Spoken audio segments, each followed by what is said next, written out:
or a suture pack or a new instrument that's going to be used in the operating room, because we want to evaluate it in case there's a breach in the sterility there. And the picture on the screen shows you that there's a puncture hole, pretty small, but that can introduce bacteria which would contaminate that. Everything has an expiration date nowadays, and whether it's gloves or instruments, how sterile they are, that's something that usually we're not as involved at looking. But if you were that circulating nurse or scrub nurse, or it may be your job as a PA in a small community hospital to look at that. So one of those checkbox things, and everything's documented nowadays. You may think that the entire gown, although it is sterile in the package, once you actually put it on yourself, we don't consider the entire area sterile. We only consider the area that's sterile on the front, not the back, only the front, between these red lines. So this is a good teaching point, wink, wink, that from the top part of your chest there to about the waistline. Why the waistline? Because that's where you're going up to the table. Everything below that would be unsterile. So gowns worn by the surgical team are considered sterile at the front, not the back, God bless you, from the chest to the level of the sterile field, which is about the waist. When you will put your gown on, and we're going to show you a video of this, and he'll reinforce it, that you want to keep your hands kind of up right at your chest. You do not want to drop your hands to the side. Why? Because your hands would then be below your waist, which is considered unsterile. So everything would be unsterile there. Don't do that. Also, sometimes you want to stand like this. We all do this in the real world when we're standing for a long period of time. But it's bad form because your underarms are not considered sterile with the gown, and moisture in that could leak through. So don't put your fingers in your armpits. It sounds you're going to see people doing it, and as a student, you just cannot do that. Also, another considered area that's sterile that you need to be aware of is this area on your sleeve. That the area approximately 2 inches above the elbow down to the actual cuff area, stockinette cuff, I call it the white cuff area. The white cuff itself, you'll see on the next slide or two, is not considered sterile. It is sterile in the package when you put it on, but because it can absorb moisture, that's why it's considered one of those non-sterile areas. So here are the two red areas this in your chest to know about. And it's because of that moisture that it can absorb, that's why it could introduce bacteria into it. So one of the reasons you're going to see in a little bit is when you put your sterile gloves, it always has to go over the entire white cuff area. You don't want to have any white cuff exposed. Make sure it's all the way through. So I'll just say it now because I said it later in the first group. Eventually, not in the beginning, because you don't poke your hand all the way through. We'll show you that. But at the end of the day, when your sterile glove is over your actual gown, I like to leave the top of the white kind of just under your MCP joint here, somewhere in your palm area. If you could pull it all the way through in the white cuff could be down here, as long as it's covered by your sterile glove, that's fine. But I like to leave it where some of that white cuff is flat right along your palms. And when you actually put it on, you'll see what I mean. And the reason why is because sometimes you stretch for instruments across the table, and that stretching could pull your shirt back or the gown back a little bit, and then the white part is exposed. So the more white you have, a little more distal, then if you do pull that back a little bit, it's still all underneath the sterile glove. The back of the gown is not considered sterile because it cannot be observed by the scrub person or protected from contamination. This is where the nurse may come up to you and tap you on the back, and you kind of lean back, and they're going to say something to you in your ear. So they're circulating, they're walking around like you right now. They're not sterile at all. We're going to do a little demonstration. We did this in the morning session as well. If she was sterile, okay, so she's all gloved and gowned, and I'm all gloved and gowned as well, and we need to somehow get around each other. We're going to keep ourselves face to face. Sterile area to sterile area, so dance with me, okay? So we're sterile to sterile, okay? This is how you would properly do it in the OR. Now, let's say this is the patient on the operating room table. I'm going to have you turn around and go up to the table like this. So I'm going to have you go right there. So she's at the table, and let's say I'm the second assistant. patient is on this table, and I'm at the second assistant here. We're both working on the patient, doing what's needed. But I need to somehow get on the opposite side of her, which will happen. Sometimes the surgeon will say, okay, you guys switch. Now, in this situation, what I would do is I would step back and I would swivel back to back like this, because both of our backs are unsterile. You may see this done, and it's not the right way to do it, but people that do this, that's not good.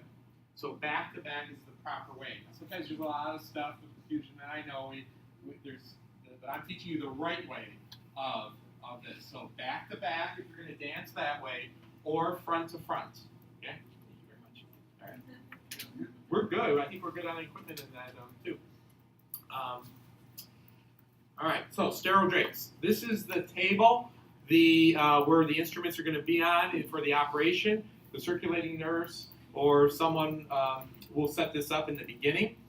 The entire drape is sterile, but the area that's considered sterile for what you need to know is the red area where the instruments are on. The drape that is hanging over the sides is not considered sterile. So if something should hang off the side, like you see here, a Bovie cord, then that is not sterile. And you must remove the whole thing from the table and replace it if that's what you need it to be, all 100% sterile for that time. You will be opening up your gowns, and we'll show you a couple videos on this.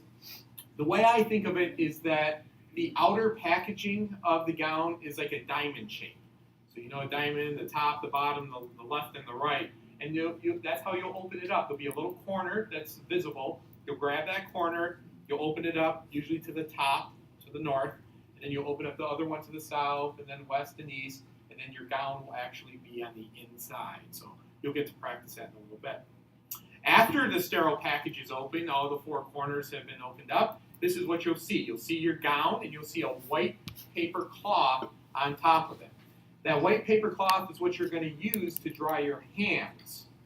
In the real world, when you walk into the operating room, they usually will hand you a nice cloth towel. They throw it at you usually, or a little instrument, so properly so you can grab it. And it's a little bit easier there. But in case they don't have that or nobody's there, you're the first person of the day who's scrubbing yourself or gowning yourself. This is how you'll have to do it. You grab that white piece of paper, we'll show you, you open it up, and you'll dry your hands with that. A 1-inch safety margin is usually considered standard on package wrappers. So what that means is from that 1-inch area all the way around in the perimeter, that would be the unsterile area. So if you are sterile and you open it up in your package and I need to slide that thing a little bit, I can only grab 1 inch. Anything on the inside of that is all considered sterile, but only 1 inch on the outer perimeter. Somebody needed to grab something and pull it out over. When you open up anything, as you already learned about emergency medicine with suture packs, you want to open it away from yourself. Open it towards the person. You're presenting it towards the person who will most likely be sterile, and they are only going to grab the center, whether it's suture or gloves or gown or whatever it is. So you'll practice this when you open up your gloves and your own separate gown. Here, you're going to grab the two pieces and always open it away from yourself, like this. Okay? Try not to open it towards yourself, you're opening it away towards it, like this. And you'll practice that a little bit later. If you were to open up a bottle of fluid, saline, which is often used in the OR, the edge of the bottle cap is considered contaminated once it has been removed. So what they would like to do is drain all of that saline into a bucket or something that's on that sterile field. But you're not going to recap it. If you were to recap it, that is no longer considered sterile. Even though it hasn't touched anything at all, that's just the surgical rule. Motions of a surgical team are from sterile to sterile areas and from unsterile to unsterile areas, kind of like what we talked about with our dancing move up here. Scrub persons stay close to the sterile field. That kind of makes sense. The more farther you are away, the more chance you can get something possibly contaminated. Face-to-face or back-to-back, as I've already shown you. And the last line here is very important, wink, wink. Maintain at least a 1 foot distance from sterile fields to help prevent accidental contamination. Another way of saying that is you should be within 1 feet of the sterile field. If you yourself are sterile, gloved and gowned, you want to try to stay within 1 feet of that actual area. I mean, you can move away if you had to, but the general rule of thumb is you want to stay within that 1 foot. Well, this says maintain at least a 1 foot distance, at least from the sterile field. So that's why I'm being crystal clear with it. I saw the wording and there was another question with that. So I want you to all remember, wink wink for Monday, and final exam possibly, that you need to be within 1 foot of the sterile field as possible. It kind of makes sense. The farther you are, the more likely you could possibly get contaminated. It kind of makes sense. Yeah, the wording on this slide, I'm not. This comes from UT, so I'll have to modify that a little bit, but I hear you on that. Whenever a sterile barrier is permeated, it must be considered contaminated. These are not waterproof. You can't just go scuba diving in them and they're going to protect you from water. So water will seep in, whether it's coming water from your underarms, if you get really nervous in the OR, that happens, or blood that gets spilled on you or squirted on you, that happens also. So if that happens, then you just change out your gown or gloves as needed. Sterile fields must be prepared as close as possible to the scheduled time of use. So sometimes things change, right? A patient is scheduled to have their gallbladder out, they've been in the hospital for a day and a half, and then 15 minutes before the case, the patient comes down to the OR, they need the OR for an aortic dissection. Uh-oh. So now that patient's got to wait another 6 to 8 hours, but they've opened up everything in the OR. Well, they can't keep everything. The general rule of thumb is about 30 minutes. Some will say an hour. I won't test you on that. But you need to know that they may have to scrap all of that and then open up a whole new system later on. And it does happen. Things get changed left and right. The setups are usually left unguarded. After the first person sets it up, they're usually leaving to go get other stuff, and then they're coming back. So all that stuff in that table, it's left unguarded. So you have to understand these rules so you don't accidentally contaminate something. Removal of the cover sheet without contaminating the sterile setups is extremely difficult. Don't worry about that. Surgical conscience, this is important. An individual's inner awareness of aseptic principle and adherence to aseptic technique in all situations. Professional honesty. Long story short, if you see something, whether you accidentally caused it or not, or if somebody else accidentally contaminated themselves, we have a due diligence to actually speak up and don't throw them under the bus, but in a nice, calm, professional way, bring up that the sterile field has been, compromised. And and blame yourself. I always say, as a student, you can't go wrong by blaming yourself. Even if you saw someone else did it, you say, speak up and say, nurse, I accidentally caused her to get contaminated or something like that. So take one for the team, blame yourself, they'll love you. Your preceptor or whoever's next to you, residents or docs, will love you for that. And it happens. It happens to everybody at some point. So a couple of last rules. After this lab session, you will not be fully ready to set up or maintain a sterile field in the operating room. Now, Amy in the back told me yesterday that she's had experience. You did a year of, so you're well versed with opening up all the equipment and all that, and she's the expert here, so if you have any questions, feel free to see her. But also, we're going to this is a practice session, and really, it's your clinical year that you're going to be doing this. Every hospital or institution does things a little bit different, and it's your responsibility as a PA student to connect, usually a week before you start your surgical rotation, to meet with them, and they may want to watch you scrub at the sink one time before they will allow you to scrub into the OR, or there's kind of that orientation process that's a little bit different. So we're going to teach you one way, and you're going to see differences, but you're all going to be tested on the one way that we teach you here. This lab session is merely an introduction to the principles of aseptic technique, so you can build your future experiences from that. So that's why we're all here. Question? Is it acceptable as a student? Because I know now they've got some sort of like sanitizer or something, body scrub things that you can also use. Is that acceptable? We're going to talk about that. Let me play this video first. It's going to partially answer that, and then I'm going to answer that a little bit more. So watch this video.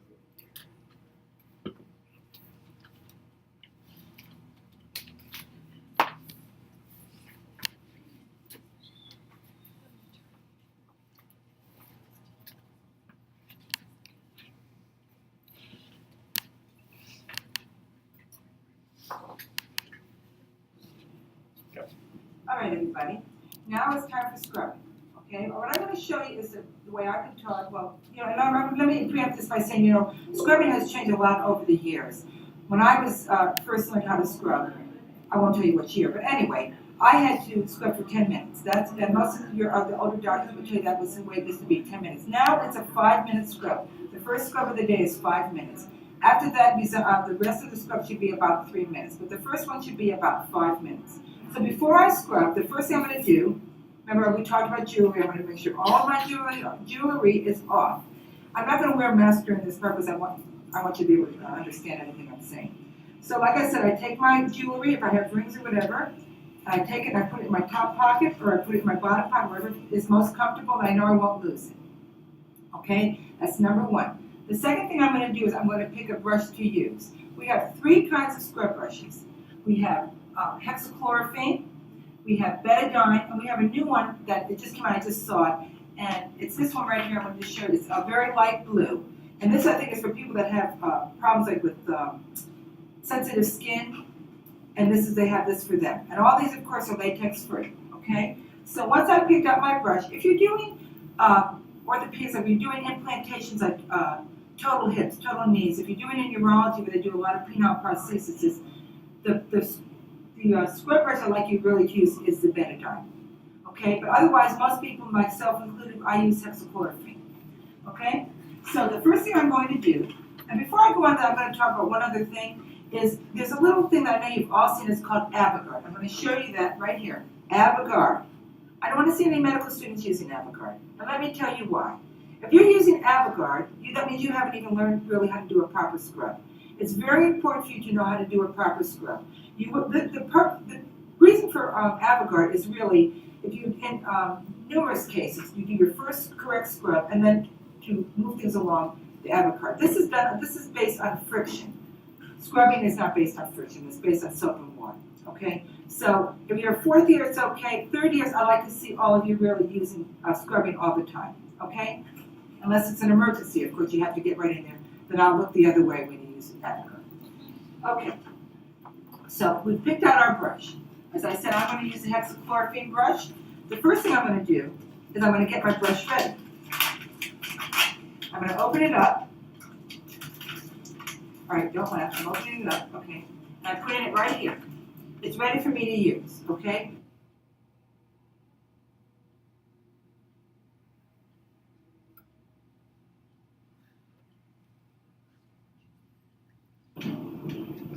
It's called degreasing. What that means is it's like just getting off like the basic oils off your skin. Every sink has soap at the sink side. Okay, so the first thing you want to do is take a little soap.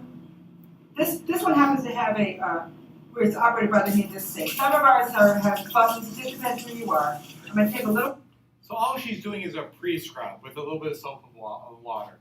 Sometimes we have different lotions on our hands or creams, or maybe you were working in the garden the night before and had some dirt. It's just a little pre-scrub, soap and water there. Why I stopped it here is to show you at the bottom, some of the sinks have pedals that turn on water on and off. Some of them have a knee kind of button that you're going to push in to open it. This is a type of sink that's got this little lever at the bottom that you move with your knee to the left or the right. Different hospitals have different things, just so you've seen it. The water, and of course I'm going to turn the water off as I'm doing this because we are green here and we want to save water. Okay. So I'm going to go ahead and I'm going to just degrease, just like so. And when I take this off, I'm going to run my hand in an upward position. Why do I do that? Because I want all the water to flow downward to get it off. Okay? I do it with the second hand, same thing. I'm going to shake that up a little bit. I'm going to turn this off. Okay? Next thing that we do, and this is all in your operating room paper, is I'm going to clean my nails. If you use Avogard, you have to clean your nails too. So that's the next thing we do. We clean every nail bed. And I know some of you, this part is a little difficult if you have no nails. Okay? But you clean every nail bed up. All right? And this is for males and females. Everybody has to do this first in the morning. When you open up that package, you'll see a little white or blue little stick there that you're going to use to clean out your nails. Okay? And that's what I'm doing here. Now, in the interest of time, I'm not going to do both my hands, but I'm going to go ahead and show you. And I'm gonna throw this in the correct receptacle, which is not the same, but I'm doing that today. Okay. Third thing we're gonna do is we're gonna get our brush nicely soapy up. This reminds me to tell all of you that 99.9% of the time, when you open up your actual brush, it will be impregnated with soap in there.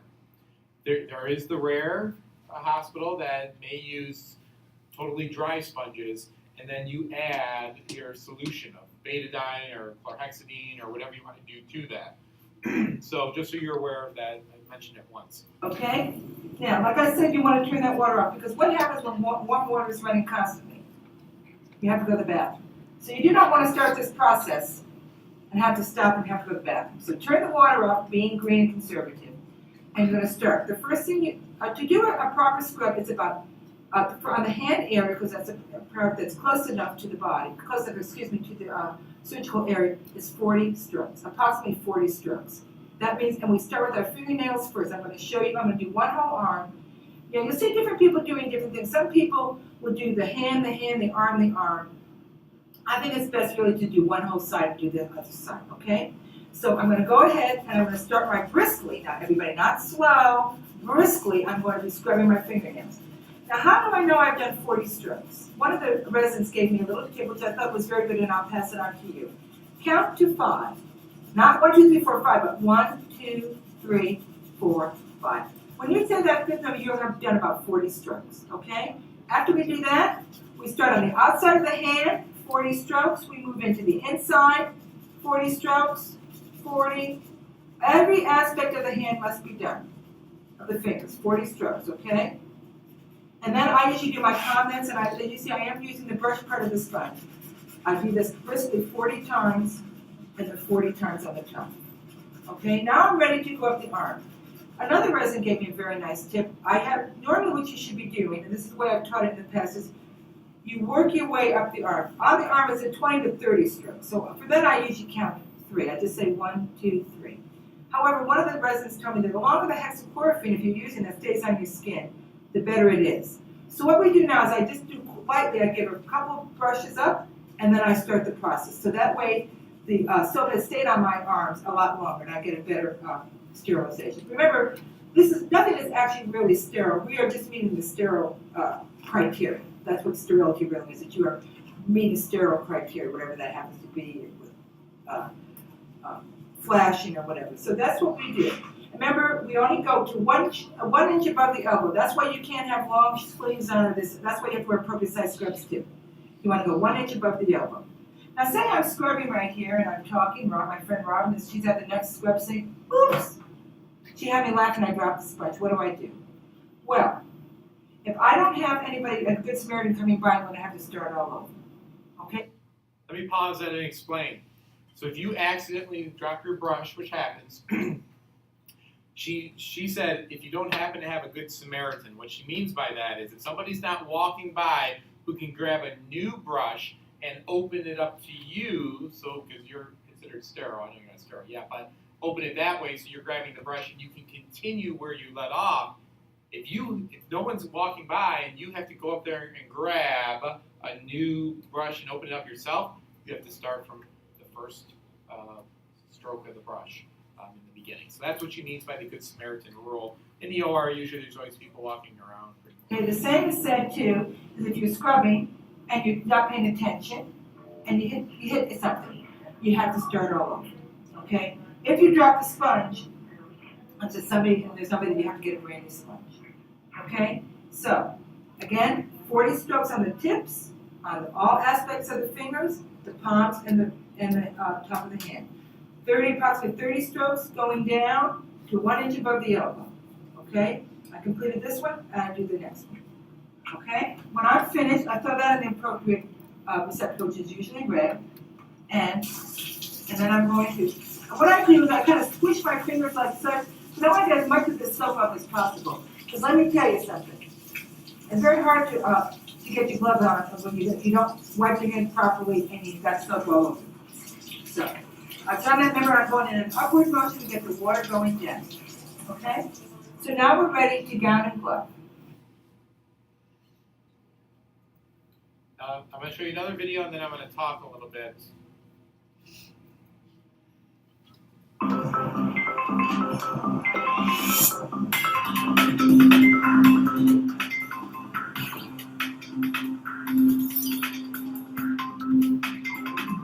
Being a surgeon is really very exciting, particularly being in the cardiac operating room. It's an opportunity to use your hands. It's an opportunity to dive into a patient, fix problems. We stop hearts. We save lives. It's very, very exciting. But it can also be a little dangerous. So we spend an extraordinary amount of time and spend a lot of effort in patient safety and making sure that the operating room is a safe environment for the patient. So we're going to take you through the operating room and show you how we do in making it safe.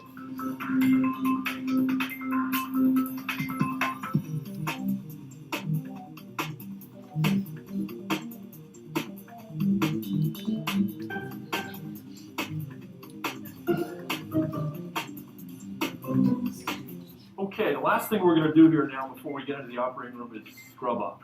A couple things about scrubbing. Number one, your mask is always on. A lot of times on TV you see surgeons with a mask down. It looks better on TV. That's not reality. No one's going to put it up for you. So get your mask on first.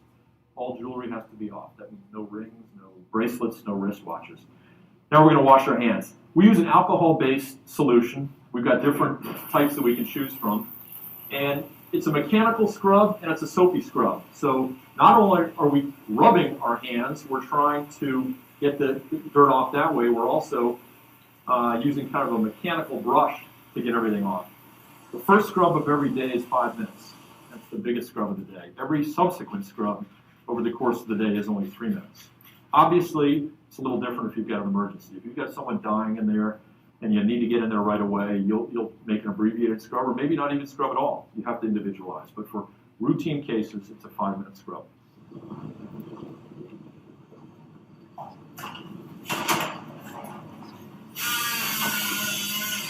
That's the only mistake that I don't like of this video, is that he does the karate chop, trying to open up the door and then walks it forward.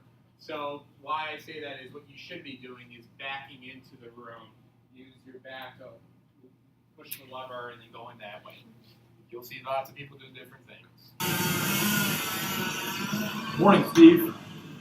Thanks for letting us share your operating room with you here for a few minutes.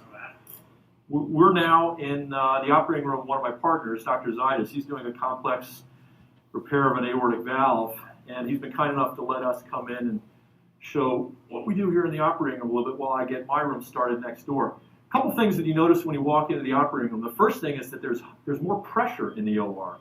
When you walk in, we keep the pressure higher in this room than the hallway so that whatever bacteria and bugs in the room can't get in. When you open the door, the air rushes out. That's important. You may not have thought about that, or maybe you'll feel that pressure the first time you open up the door. We call it positive pressure. There's actually rooms that have negative pressure in there that suck in all the air. What would be a condition you may want to? Ebola. Yes, Ebola, Richard, yes. But tuberculosis, a little more common, would be something that we, and it's not uncommon for patients who have TB, or you got to go into them and, that aerosolizes, so that would be a negative. But yes, Richard. A couple other things about the room. The room is set up just like our other 3 cardiac operating rooms. That makes it simple for the nurses and the staff. In an emergency, they know where to go for supplies. They know where the computer is. They know where the instruments are. So everything is the same. As you can probably tell, there are 2 sort of areas in the operating room. You've got the sterile area, which is covered by drapes, and you've got everything else. Now, in order for me to join the party and get in to what they're doing, I'm going to have to put on a gown and gloves. We're going to do that now. Once you've got your gown on, you think you're sterile throughout, but you really aren't. The only area we consider sterile is from the tips of your fingers to just above your elbow, and from your chest to where the operating table is, which is usually the waist. So it's only your front. If you do this, you've contaminated yourself, because my hands have gone under my arms. If you do this, you've contaminated yourself. You're not allowed to do that. If you do this, you've contaminated yourself. You can't scratch your nose or your cheek. That's all forbidden. And if that were to happen, you have to assume you're contaminated. You remove your gown. You remove the gown first so you don't get any blood if you have it on your hands. And then you remove your gloves. Then you get a new gown and gloves. Steve was kind enough to let us share a little bit of his operating room. I think they've got my patient ready next door. So why don't we head out and we'll get our case started. Steve, thanks again. We made it back into my room now, and we've got our patient ready to go. The patient has been put to sleep. We've washed the patient with a special antiseptic to get all the bacteria off the skin, and we've draped the patient, and we're ready to get started. But before we get started, we're doing something what's called a timeout. This is something to ensure that we have the right patient, we're operating on the right side, we're doing the right operation. So I want to have everyone's attention. We're going to do the timeout now. This is Jane Doe. We're doing an aortic valve replacement and 2 bypass grafts. I want to make sure we've got the magnetisers and the standard CE sizers. Okay? She got her antibiotics? Okay, we're good to go. Dr. Watson is our cardiac anesthesiologist for this case. And he spent a lot of time at the beginning of this case making sure our patient went off to sleep properly and was stable. And he really has the command center behind this ether screen where he monitors all of the vital signs of the patient. And while I'm working and we're working, he can monitor everything. Every patient is concerned about waking up during anesthesia or waking up in the middle of the operation. This is a special monitor called a BIS monitor that is able to tell us how deep the patient is, how asleep the patient is. And we know, what is the number, Todd, we shoot for? Less than 60? Less than 60. So if we got a number less than 60, we know this patient's sound asleep and at no risk for waking up.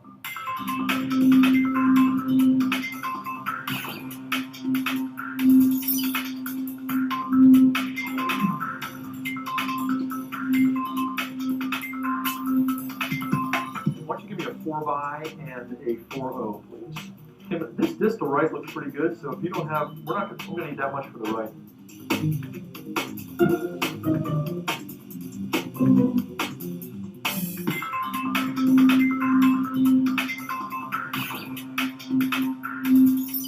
Everything has gone great. This has been a very successful operation. We're just about ready to close up, and what we're going to do last is a very, very important step. We have a special instrument here, which is a wand, and it can detect any sponges that we have left, any sponges or gauze pads that we have used during the case. Go ahead. We're going to get this thing ready to roll. These sponges that we use have a little radio-opaque radio transmitter in them, and they can be detected by this wand. The first thing we do, of course, is count and make sure that all of these sponges we started with, we have at the end of the case. But then to be double sure, we wave this wand over. And if this were in the patient somewhere, it would make a noise. And I'm just going to simulate that by leaving this in here and see what it makes. You hear that? You can't miss that. So you know there's a problem if that comes up. So we're going to take that out. We know we haven't left anything in.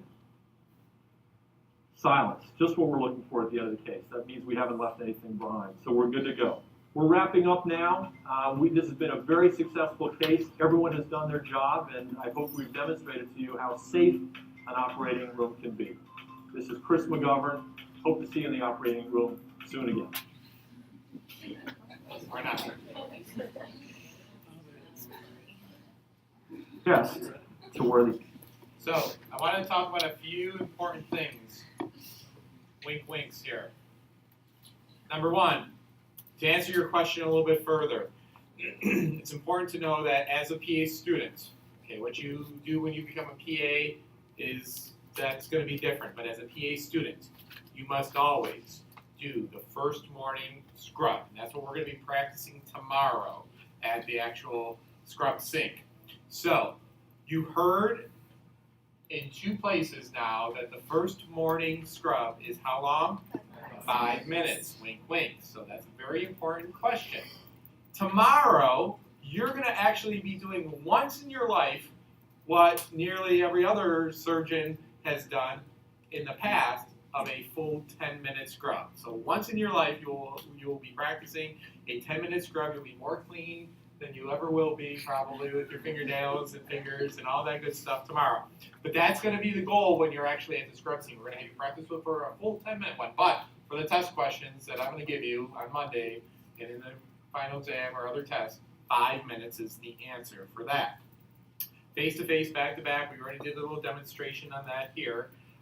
The AVIGARD that she talked about, the solutions that you see, you know, that's going to become between you and your preceptor. That's a good question. What do you do as a PA student for the other 2 cases the rest of the day. Do they want you to do an actual scrub for 3 minutes, or are they willing to let you do the Avogard or solution? That's going to be up to you and your preceptor at every hospital. So that's something that's individualized. But the first scrub of every day must be the actual mechanical time scrub there. Now, when I was taught, this is important because you're going to be practicing this tomorrow. When you get your brush out, like she said, the rule of 40 strokes. You're always going to start with, after you've cleaned your fingernails with the brush, you're going to do 40 strokes on all your fingers together. And then the way I was taught was everything is in quadrants. So your finger has 4 sides to it, okay? And your palm, front and back, and then your arm has 4 sides to it, the front, the side, a back, and the other side.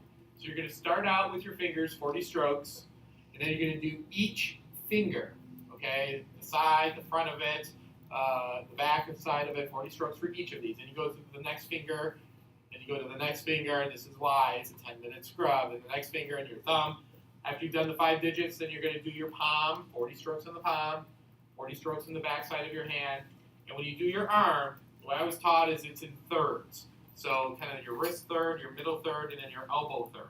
So you're going to start with your wrist third. And as she said, only 20 strokes for that. So 20 on the front, 20 on the side, 20 on the back, 20 on the other side. So quadrants, so all 4. Then you're going to do the middle portion of your arm.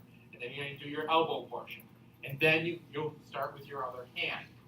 She also said that there are some people that do one hand all the way, and then they'll switch to the other hand, which is fine. I was taught more of if you do one hand, then you switch over to the other hand, and then when you get down to your wrist, you do the wrist third, then you do the wrist third on the opposite side, then you do the middle third on one arm, middle third on the other arm, and you end at the elbows, here and there. That doesn't matter if you do one hand or the other hand, or you do it in that kind of back and forth motion, as long as you develop one system for you and you follow it through all the way. So just to be crystal clear, one last time, tomorrow will be probably the only time you're going to do a full 10-minute scrub at the sink. We'll properly have you do that. And then there's one more video here. Let me stop. Any questions you have so far? Any questions? Anything? Anything? Yes, sir. Is there any kind of you recommend it for, say, if there was a picture where the cord had fallen kind of to the side of the table, do they just get in trouble, or you compensate for anything? You guys are students, and we've all been students at one point, and it's always better to be the err on the side of caution than it is to be more aggressive in the OR when it comes to equipment and moving things and that. And your job is to help and have that connection. Well, that's why it varies from person to person. We're teaching you the rules of the game, and then usually a week before you start your rotation, you're going to connect with the circulating nurse or somebody who's going to make sure that you are able to. They may actually watch you do a scrub or watch you glove and gown yourself beforehand, before you get that checkbox, before you can walk into the OR and do it. So that's always individualized. Question? In your scenario where the gallbladder surgery got scrapped and all the stuff was thrown out or whatever, does the patient get charged for a whole new set of instruments? I don't think so. I don't think the patient doesn't get charged for a new set of instruments if the gallbladder case gets pushed back due to an aortic dissection. Does it? Yeah, if the hospital is involved, they're not going to get charged. But like say if you have a pack of 4x4s and somebody opens them and they fall on the ground and they have to open another one, they charge the patient when it falls on the ground. Everything that's open. One of the reasons, we don't want to contaminate anything, but that's one of the reasons you have to be a little careful, not to let the suction go off or the bogey go off your field, because the patient gets charged for that, because that's part of what goes on in operating room. Sometimes things get contaminated, you have to throw them out, and they will charge the patient for every single thing that gets open in there. On Time Life magazine about a year and a half ago now, they had what does an open heart surgery cost total? So a patient comes in, has chest pain, goes to the cath lab, found to have 4 KFC lesions, undergoes cabbage in the hospital for 4 or 5 days, uncomplicated case, everything's good, they go home. The total bill was about $250,000, $250,000, okay? That was everything. So this patient that came in with chest pain and uncomplicated case like we do all the time for 4 or 5 days in the hospital, and everything is charged. For one of those sutures, right before I left the OR, I remember nurses saying that they charge a patient like $25 for one pack of suture. Now I'm not saying that's what the hospital pays for it, but that's what people get charged. So we try to watch our things as best as we can. And mistakes are going to happen. No one's going to care if you accidentally drop something in that. If you do it 10 times for the same case, then that might be an issue. Question over here. I noticed that every facility is different, but just a question. When I was working in the OR and we had a scrap of case, we would put it in sterile bin, close the bin, and switch it to the next OR. Some places might do that. Some places might do that. That's a case-by-case basis. There's no black or white Okay. rule to that. They may save that equipment. They can use it again, and it all depends how long it's been out for. There's different rules. So I'm just letting you know that there's a chance that it could get all scrapped. Question? What's the difference in the 5 and the Time. That's it. So they're just spending more time. The brush stroke. So the rule was back then it must be 10 minutes to be able to do exactly what we showed you. We spend more time. They felt that it was more of the mechanical friction and the time where the soap was on there that made a difference. And then they did more evidence-based medicine, and they said actually 5 minute, 10 minute, there was no difference. So they knocked it down to 5 minutes, and that's the rule today that you need to know that you all have to do each one. So is it more strokes to get to 10 minutes? More time, more strokes, exactly. All right, one more video I'm going to play for you right now. And then Dr. Smith is going to come up and do a little demonstration.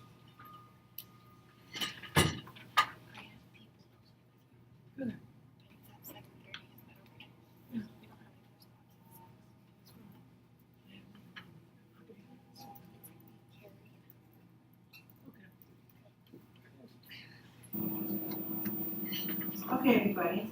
Now that you've mastered operating well in the operating room, the next thing I'm going to show you, as I talked about previously, is how to gun and glove yourself.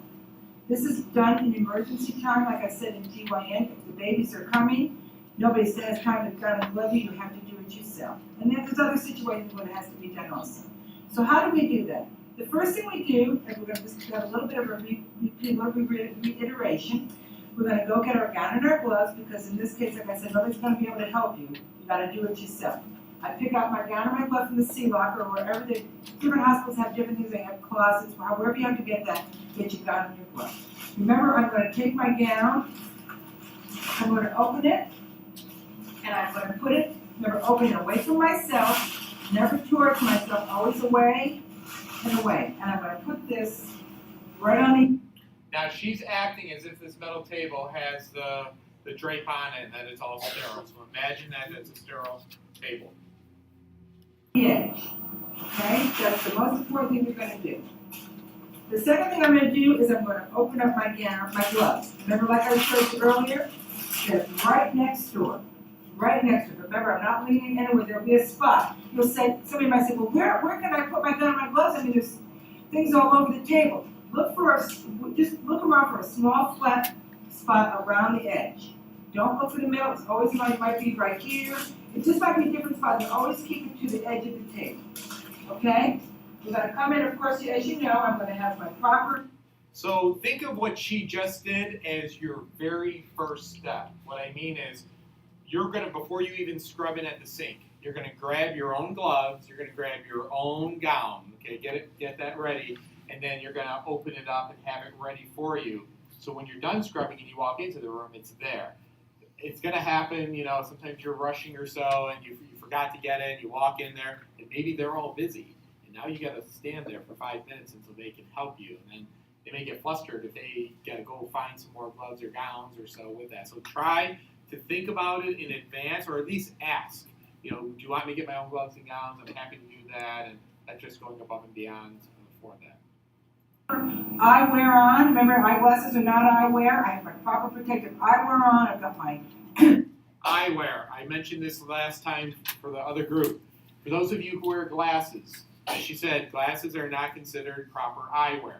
To make it proper eyewear, you then just need those little plastic pieces on the side to protect as eye shields, or you can put the bigger plastic, the shield glass over that, over your own glasses. So if you really want to just keep your glasses in the OR, then go on Amazon and buy those little plastic shields, because they're probably not going to have those available, and everyone's glasses are different sizes and that. But they all have that universal big plastic thing, and it's another layer of stuff that if you don't need it, you can think about that and get rid of that earlier on. I've got to pick up my towel. I've all done. I've done my scrub. I've come in from backwards in, and I've come to the table. The first thing remember I'm going to do is I'm going to open up my own towel. How do we do that? I'm going to show you again. All towels, these little towels, because all your gowns come with paper towels, has a little cuff on it. Just take that and let this just fall, okay? And shake it, not too much, and then we don't shake things in the OR. Because I'm left-handed, I'm going to do my left hand first. If you're right-handed, you'll do your right hand first. I'm going to roll. I'm going to get all that water off. I'm going to twist, twist, twist. Then I'm going to take my dry hand. Remember, I'm going to put it on the dry side of the other side, the dry side of the towel, and I'm going to repeat the process, twisting, twisting, twisting. Twist, twist, twist. Be careful not to let this touch me, okay? Then I'm going to throw it away in the correct receptacle, which is usually red. Anything that has contact with bodily fluids or blood, etc., always goes in red. Next, I'm going to pick up my gown. I'm going to take my gown. I can't touch it, as you can see. I can take it just like so, like I'm doing. I'm going to take my first hand. You're going to see there's two spots for the arms to go in. Okay, I'm going to step away from the table, and I'm going to let the gown fall. I'm going to inch my way into this gown. Remember, now I've got my gown on, I'm touching the arms. And let me just tell you something, this is the hardest part for some people. They put the gown on and it ends up falling like this. If you can, try to make sure that it's up around, it's sitting on your shoulders. That's about the best you can do. Now I can manipulate my arms. My fingers are inside, they cannot come past. There's two kinds of ways actually to gown and glove, but I'm not showing you the open glove because if you make a mistake, you'll have to start all over. And so I think it's just better to do the closed. This is what I'm showing you, it's called the closed glove method. So that means my hands are right here. The first thing I'm going to do is my hands inside, and let me just show you everybody. You see you've got the white in the cuff. Use that as your kind of your spot that you can manipulate your fingers. It helps. I'm going to take this set of gloves and I'm going to open this up. You see see with my little finger, I haven't touched anything. I'm going to open this up, and the most important part of opening up your gloves is making sure when you get them open all the way that it's flat. What do I mean by that? You're going to take the cuffs, that you can see that, and I'm going to make sure this is flat. Because once I start this process, you don't want this to be flapping back on you, okay? So, this has to be flat. As I told you, this is a right man's world, and I learned how to gown and glove right hand, even though I'm left-handed. So you lefties, you can do it too. What I do, this is my little trick. I get my little fingers never out, like I said, but almost to the edge of the cuff. That gives me where my thumb is right underneath the blue and my fingers in the white. It makes it much easier to manipulate putting on your gloves. Okay? The first thing I'm going to do is I'm going to take my right glove. What I want you to see here, everybody, the glove has numbers on it. And there's a thumb, as you see right there. What you want to do is put the glove on your palm with the thumb facing you and the letters down. Everybody see that? This is wrong. This is correct, okay? Thumb down, fingers pointing towards you. With my left hand, I'm going to take the cuff, upper cuff with my bottom hand. I'm going to take the other cuff, and I'm going to start with my finger. I'm going to flip this over, okay? And as you see that, then I'm going to take my fingers and my cuff right here, and I'm going to pull forward, okay? As you see, I've got the cuff in there.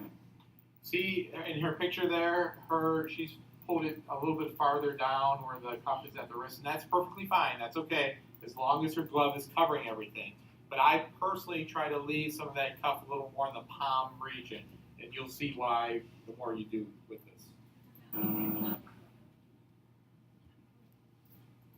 Right where I want it, my fingers are right inside, okay? Now I've gone through with the first hand, here we go. Number 2 is a lot easier. Once you get number 1 done, everybody, number 2 is a lot easier. What you do, you're gonna pick this glove up again, remembering everybody, letters and thumb down.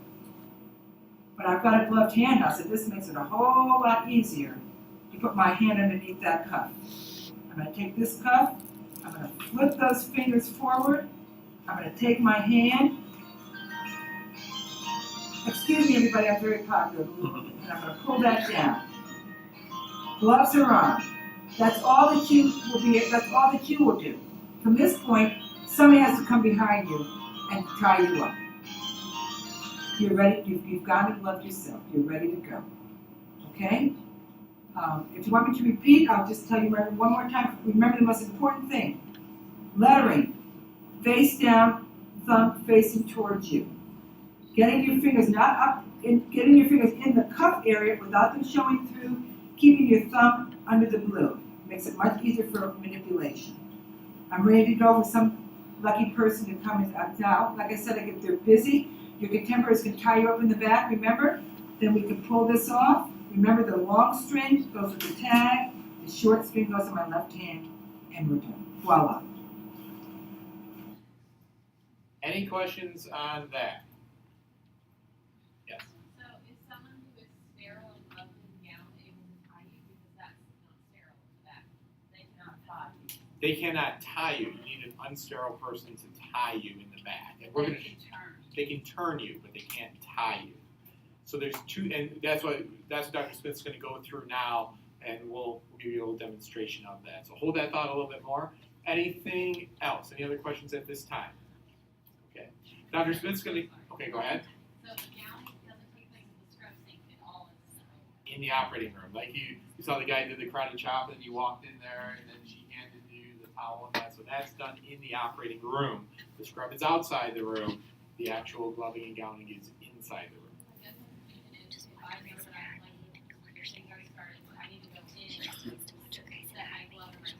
Correct. Correct.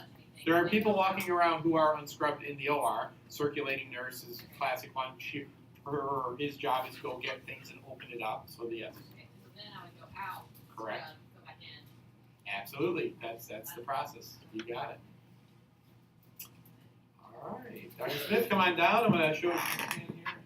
Talk a little bit to the mic. That's All right. okay. Okay, so what you'll do tomorrow is you'll come and you come in street clothes because the AORN sets all the standards for the operating room, and pretty much every operating room in the U.S. you're not going to be able to wear whatever you were wearing. If you came in scrubs, you can't wear those into the operating room. You have to use clean scrubs that have not been. And I didn't mention this to the other group, but also if you go out of the operating room, you can wear your scrubs outside the operating room, but they have to be covered. So you have to have a jacket or something to go over them.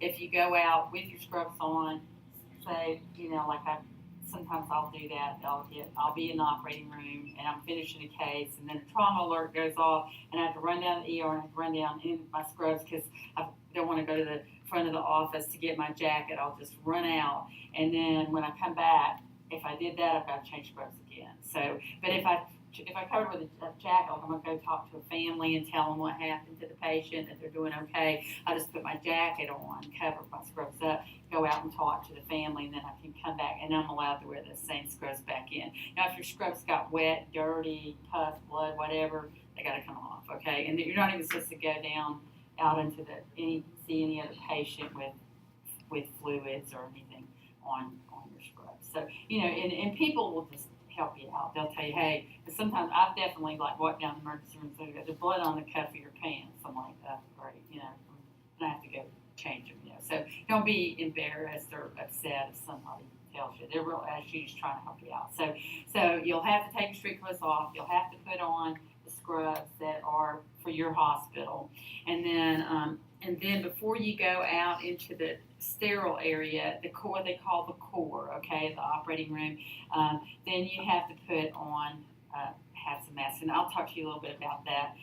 One thing that I will cover because that they didn't hear is a lot of this applies probably more to women than men, but if you like to paint your nails, okay, so I would suggest to you that you just don't do it during your surgical rotation, or if you do, take it off, because it eliminates a potential being scolded or sent out to remove your nail polish. I think the AORN standard now is if you have nail polish on and there's no chips in the nails, there's no chip in the polish, and there's no break in your nails, there's no proof that really harms your patient in any way. So, I know people that wear clear polish, so people can't tell they have on polish, but if your polish is intact, it's actually considered okay. But I wouldn't just not put yourself in a position where you're gonna have to go do that. But that's up to you. I'm not saying with you. Now, fake nails, no.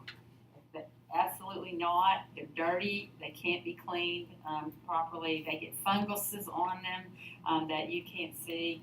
So absolutely not. So just, when you get ready to do your surgery rotation, if you're buying lead press-on nails or going to the shop, and also, those little, doohickeys they do to make them look like little decorations.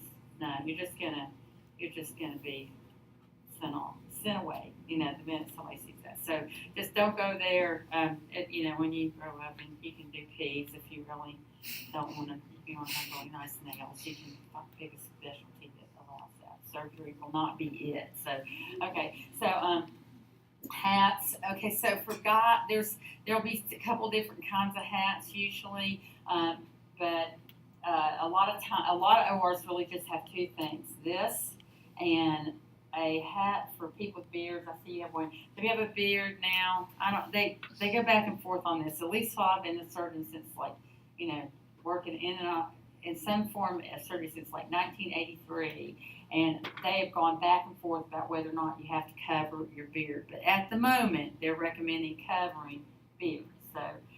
So there's actually a device in the operating room for a hat that covers the beard too. So if you have a beard, ladies' earrings. Okay, if you can wear your earrings in the OR, if you saw that lady, she had earrings on.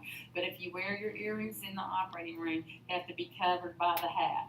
So you have to get all your hair, and there's a mirror for you to look. If your hair is hanging out, you will be scolded. You will be told, go get your hair in your hat. So I don't have a mirror, so I have my hair in my hat, but I'm pretty used to doing it. I'm more comfortable like this.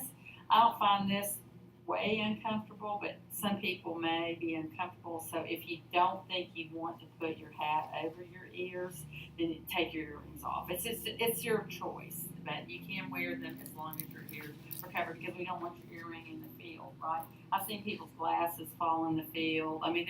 It's a serious issue, especially if you do something like heart valve or anything that has a foreign body, and if your foreign body falls into the field, it's a disaster.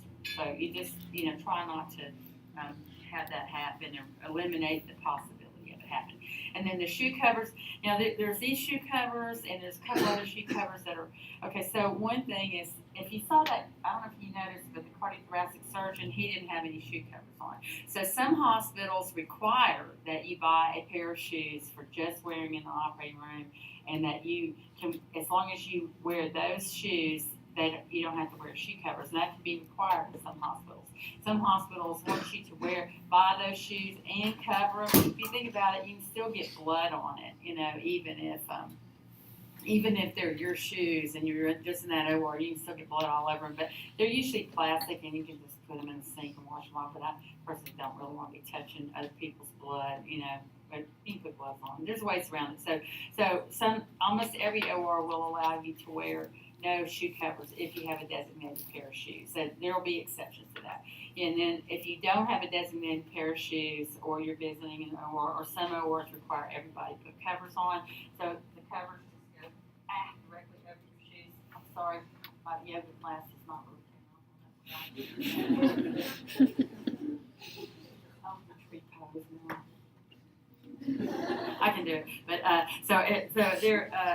and then the other thing, so you cover this, and then there's another shoe cover that you may prefer, and a lot of people do, that goes all the way up to your thigh. And if you get in a really bloody case, or you're going to be irrigating a lot, you may want to do the one that goes all the way to the side. There's another one that is really basically a piece of plastic, and you put it on like an apron, and it goes all the way down and covers your entire front, including a boot thing that comes all the way up your thigh. So you step into the thigh thing and you put the apron. All of those are completely acceptable for the operating room.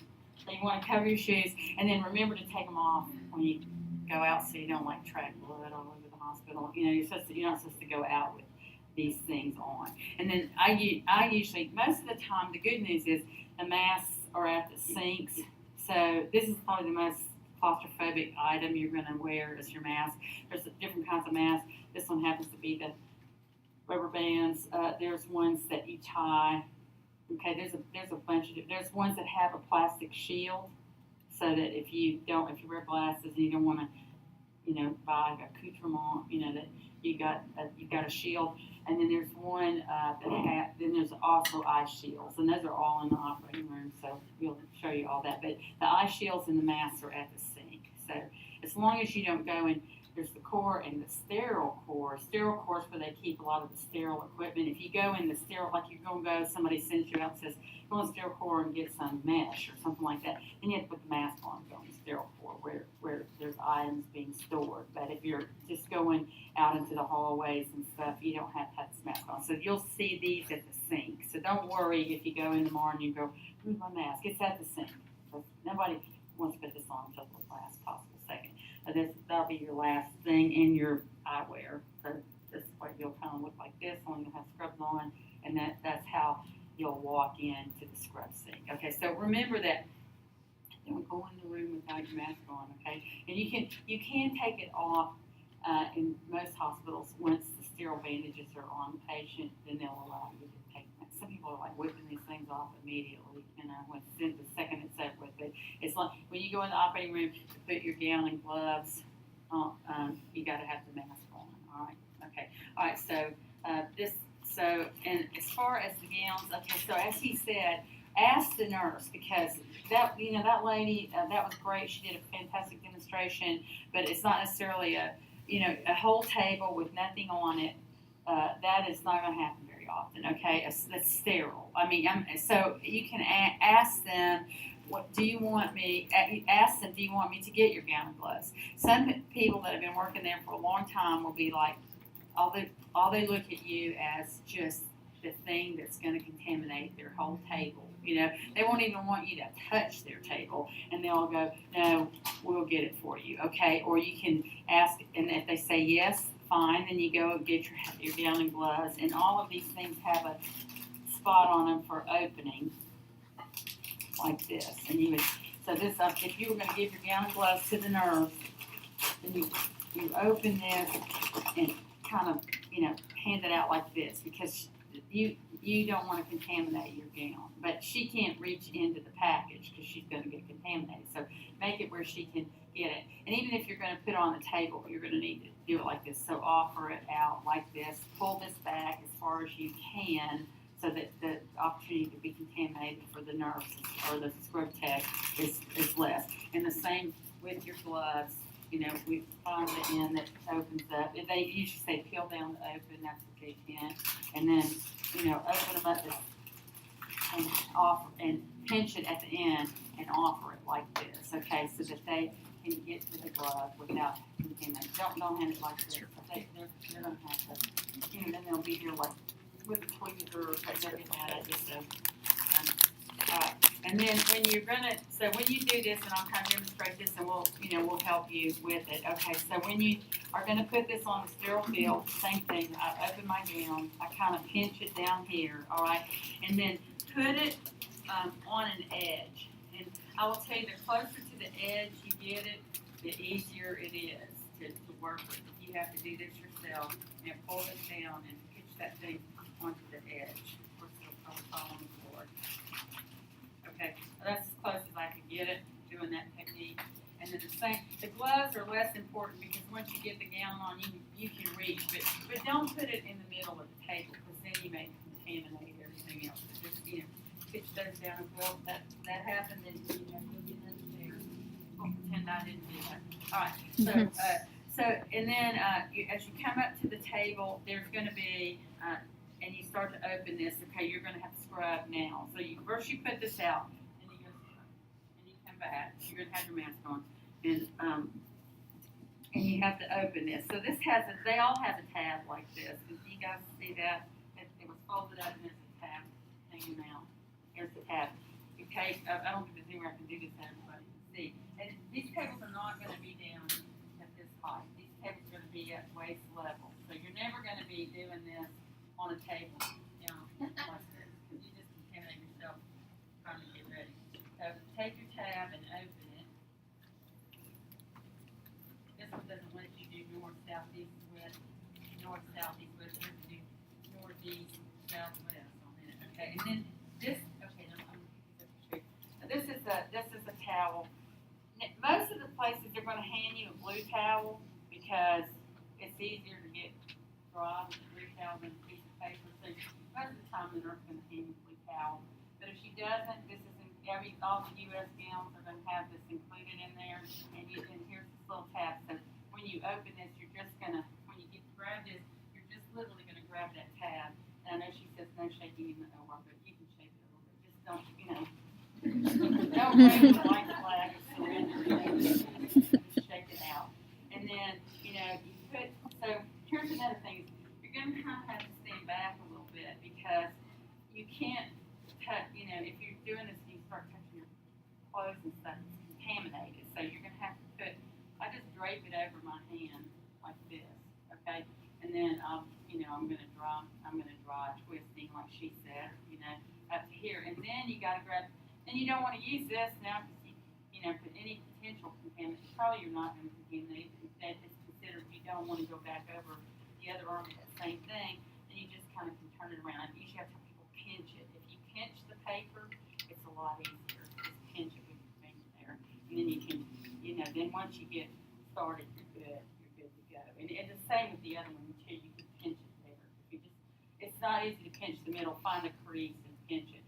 The blue towels are very simple. That's probably what you're going to be dealing with. Okay, and then for purposes of just being able to speak a little bit more clearly, I'm going to take that off. But then you would put it in the trash can. Okay, there'll be a trash can and a linen cart. Don't put it in a linen cart. Okay, just recommend it. You don't throw it on the floor. That'd be really bad. You'll see people throwing stuff on the floor, but that's like prima donnas. We don't need to act like that. Okay, and again, now this cup. Now she showed you pulling. Let me just show you what it looks like. Okay, so it's going to be sitting in there like this. So I think Mike had a great suggestion. Professor Noah had a great suggestion that you reach in and pull it and grab it by the 50-yard line here. Okay, but she grabbed it here, and there's nothing wrong with that either. You can grab it. You can grab it by that shoulder and shake it out like that if you want to. But his suggestion is the 50-yard line, and then you can kind of, shake it out and get your arms into it, okay? And then I had, now I'm not going to pull my hand all the way out. I'm going to leave my hand like that. If for some reason you pulled your hand all the way out, I was going to do it the way she did it. So if we're just slip it back in there, as long as you're not touching everything. So this is where an unsterile person would come behind her. Yeah, and tie. And there's two places. There's the upper neck area. This one's going to be kind of a vicryl, but there may be a tie that you have to tie. And then there's one in the inside waist. On the back here, inside waist. And my advice is do not tie either of these super tight. Okay? It'll get you in trouble. So just keep it a little bit looser there. And that's all the unsterile person has to do. All right. And then your gloves on the table. Now that I'm here, I can just pick my gloves up to wear them. That's the reason positioning your gloves is not nearly as important as where you position the hand. So, and then you can just open them up. And as she said, if there's any way you can open it flat enough to keep it from refolding, these refold really easy. It'll just help you out. And then it goes. So here's one thing that you pretty much have to do. Don't keep your hands. You can keep your hands here to manipulate everything. When you get ready to put the gloves on, slip your hands up so they're not out, but somebody can see your fingertips through there. And then you're going to lay the thumb to the thumb. These gloves have no numbers, okay, and a lot of them don't. So you're going to lay the thumb to the thumb, okay, and you're going to pinch. kind of pinch the inside of this glove. So what I'm doing, I'm finding this cuff down here, and I'm pinching it, okay, and I'm just keeping that, and then I'm gonna take the other one. She flipped the fingers, which is fine, but I don't really need to do that, but you know, I just pull it out. But you can flip the fingers too. I'll do the other one that way. I'm pulling my fingers. Now, what happens if you do this, or I have a couple of you in here are gonna do this. What do you do? You know? That's all you're gonna do. Don't feel bad, you know, I still do it sometimes. Okay, you can either right then, keep the other hand in the glove, just pull those fingers out and get your fingers in there, or you can wait till you get the other glove on. And don't worry, it happens all the time. Even when the nurse helps you, this will happen. It will not matter. It's not a big deal. It happens in the OR every day. The drier you get your hands, the less likely that is to happen. Okay, now you got a hand, which is great. Okay, and you can put this glove thumb to thumb. You can take your thumb and kind of scooch that thing out of your fingers out as far as you can, so those little hello everybody, and everything. You hold this and this thing, and then you can so you're pinching one cuff with this, one cuff with the other hand. And you just slip the pinch, okay, or flip. I said I would do flip. I think I'll flip it. You can flip it if you want, but you don't have to. And you want to bring your hand in. This one is usually easier. I can tell I'm going to screw this up, so I'll just adjust my fingers, you know. And then all of this white stuff should be inside here. And the reason is because this is absorbent material, and it'll. I don't even know why they put that on there. So I guess they have to. I mean, the old still have to keep the hands there. But blood and everything will separate through that. So that needs to be covered up. That reminds me, we forgot to mention last time, most of the time these are disposable, as you can see, but the old time hospitals, and there still may be some that they're reusing them, and you may have said this already. So you gotta, those are more of a actual cloth type, and you'll see that you have to save those. Right, but a lot of hospitals have gone to the rewashable gowns again, more or less for a kind of a green. So there's green hospitals that don't use paper anymore, and they wash, and you have no idea. You just tend to be in certain states and areas, and I don't mind. I actually don't mind the old gowns. In some ways, they're more comfortable, but they have more areas where blood and stuff are more likely to soak through. So it's advantages and disadvantages. Then, okay, this one is called the Help the PA Student Out. This one actually says on it, assistant brass peer. Okay, so remember that you hand your dance card to your partner, okay, or whatever. So I'm gonna hand that to him. It doesn't matter if I'm sterile or unsterile if I grab this. I'm not gonna be here when I do it either. I'm gonna stand straight. I can only grab the colored part, and she's gonna And I'll twist turn. to the left. So when you're gonna And twist, I'll grab this. and once you she has it, then I'm gonna pull this away. So you make sure you hold that pretty tight because it's easy to lose it this time. You don't have to tie a certain knot. That's good. You can do a nice little pretty bow or whatever you want right there. So and then that's it.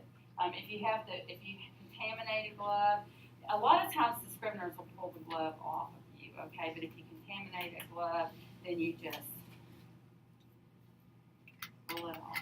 Okay, you put your hand back in there. All right. If you're getting ready to scrub out for the day, then it's inside out. But, okay, then you can just grab.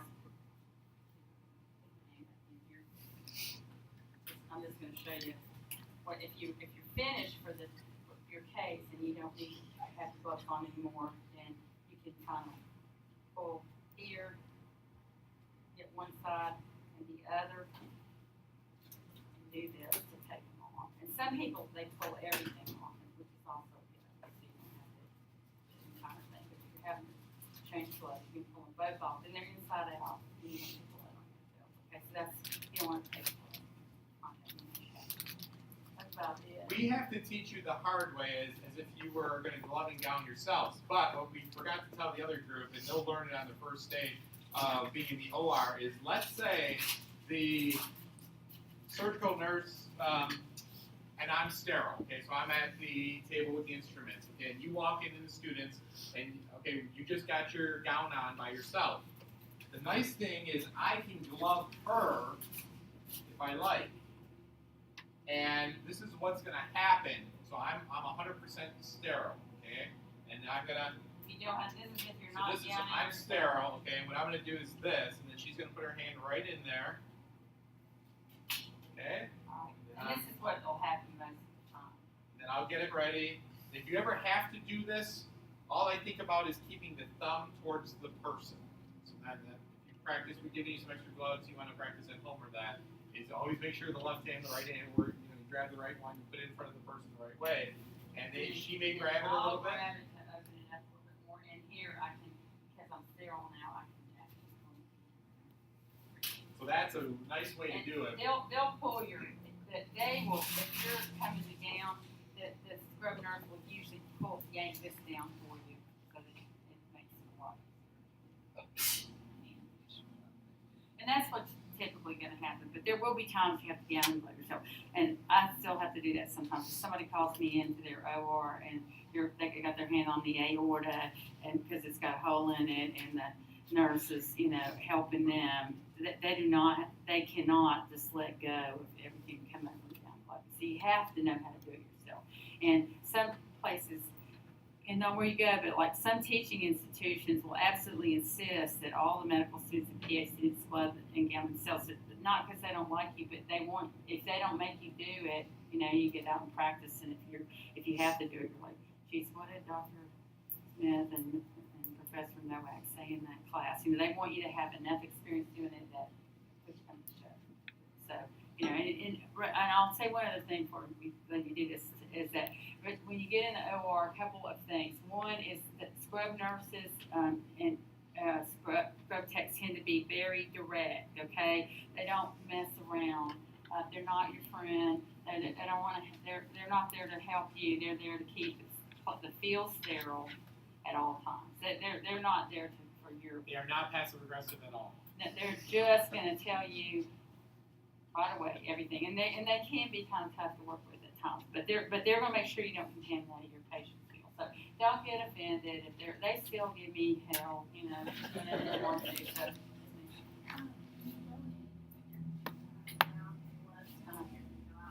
Right. Mask, everything. Oh no, I'll just do all the washing when I get to the scrub sink.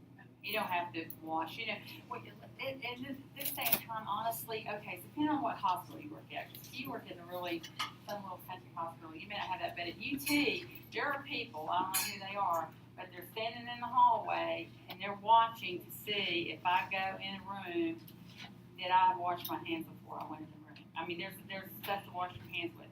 And when I come out of that room, I have to wash my hands.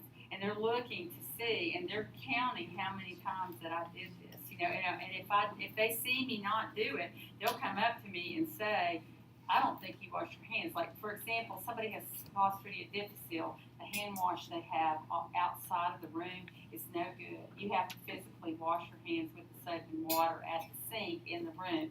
So for those people, they couldn't have possibly seen you wash your hands. So they don't come up to you and say, I know you didn't wash your hands. They'll say, I believe you didn't wash your hands. And you'll say, well, I'd go look at their paper towel. And I mean, I've literally had to do this because sometimes I don't wash my hands. If they get really dry, I'll wash them at the scrub sink, at the sink in the patient's room, because that has an emollient in it, and that stuff out in the hallway is just alcohol, and it really dries your hands up. So sometimes I'll have a day where I'm washing at the sink all day because my hands are getting chapped and stuff like that. I might see 50 people in a day, and that's 100 hand washes, So toward the end of the day, I'll be washing with the stuff. But there are literally people watching you to make sure every time you go in and out. So a lot of times, by the time you go to the OR, if you've gone to mammograms, you probably washed your hands 20, 30 times already.